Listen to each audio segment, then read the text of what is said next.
curious creature here. Linda is my name, and I'm filming today, and I'm doing just a very quick video about how to do the different jelly sandwiching techniques. I've been doing this for about 6 months. So if you're interested in ideas about how to use your real nail polish in combination with soak-off gel color, then stay tuned. Okay, the first thing I want to share with you is don't throw away your real nail polish. That seems to be the tendency for most people, is they think that, you know, once they move over to soak-off gel, it's a great divide between real nail polish and soak-off gel. And I'm happy to share with you that the two can be blended very much together. You just have to know what you're doing.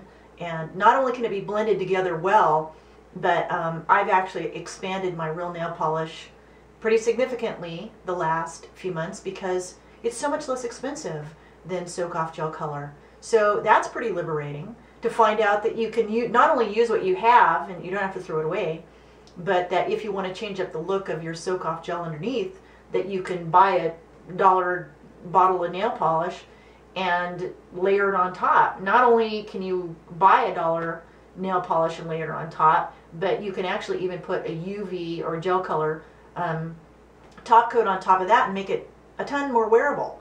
So I love that. You know, it's just it stretches your dollar a little bit more, and then it's just so much better on your budget. So that's what I found. So I'm going to be discussing this video in phases. I think that's pretty useful. The way I look at it is I like to wear a manicure, the same look of a manicure, for about 4 or 5 days, and then I kind of get bored of it, you know, just like a lot of people. And so I'm going to be discussing this in 3 phases, because that seems to be what I like to do. Is wear the first one for about 5 days, change it up, maybe do a holographic, and then change it up again, maybe do a glitter, maybe do a stamp on top of that, and then after 2 weeks are over, then that's when I usually do the complete soak off of the whole entire thing. And by that time I may have, you know, 10, 11 layers of, you know, nail polish, but if you keep it thin, it doesn't have to get too thick on your nail. That's the only thing I would mention, is that sometimes it can get thick, especially if you use glitter, but you know, if you really try to keep your layers thin, then it can be manageable. So that's just an idea. Phase 1 of this whole process is the base structure of the soak-off gel. That adds the structure to your nail, it adds the strength, especially to your nail, and then it adds the wear time as well, because there's something about soak-off gel that just seems to doesn't chip, doesn't anything. It's awesome. And so for me, you know, it's this stuff wears like iron. So this is your structure, phase 1. Your base coat of your soak-off gel, that's cured for 10 seconds. Then if you need extra reinforcement, let's say you had a break, I'm using this now on my thumb, is that I use the Gelish structure gel as a coat over my base coat. And that helps to really give it that additional structure, and makes it even harder than the soak-off gel. So just that's that next layer. And then on top of that, I can either put a soak-off gel color and then the UV top coat on top of that. Some people just skip the color altogether and then just put a UV top coat. So that's really the basic, very basic bottom phase 1 structure of kind of how the layering starts, is with that. Okay. Let's talk about phase 2. There's a choice point. Okay.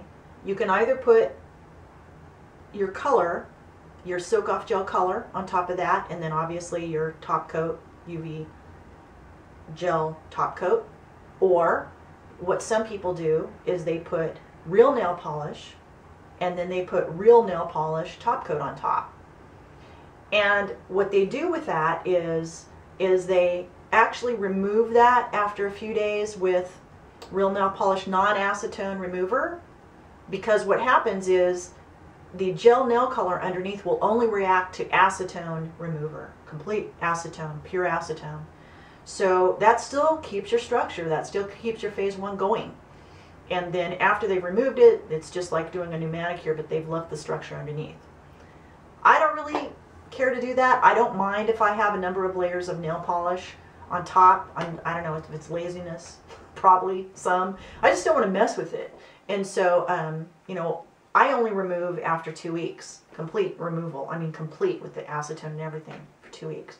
But some people do that, you know, and what's nice about that is that you've got your soak-off gel structure that continues until you do the full removal after weeks. Okay, so that's one choice you can do. What I like to do is do real nail polish or UV cured soak-off gel nail polish color, and then a UV gel color top coat on top of that. And so that's basically your phase 2.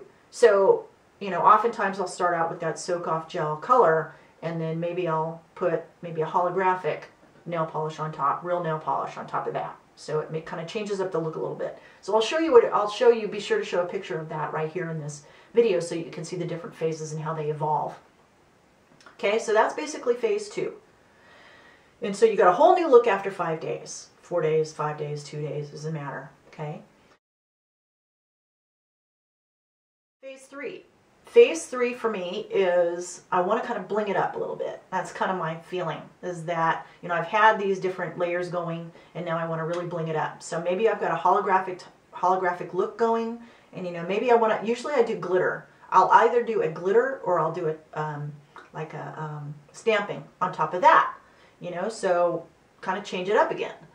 And you know, in this case, I've got OPI gel color Unforgettably Blue, which is quite beautiful, medium blue. And then I decided I just wanted kind of a glitter look. And I actually had an Infuo Sunny Star 7, which is gel color. And so that's what I did. I just layered that on top. So anyway, that's an example of just 2 layering pieces. And I may leave that till ultimate soak off, which happens in 2 weeks. Or I might not. I might do something else. The thing I want to mention about the stamping, which is pretty cool, is that if you stamp on top of a gel color UV top coat, it acts like an eraser. So if you've got non-acetone nail polish remover, you know, you can just have a little Q-tip set aside with some non-acetone nail polish remover, and then if your stamp doesn't work just right of your real nail polish, you can just kind of erase it and start over, because keep in mind the UV gel color top coat won't react to non-acetone remover. It only reacts to acetone remover.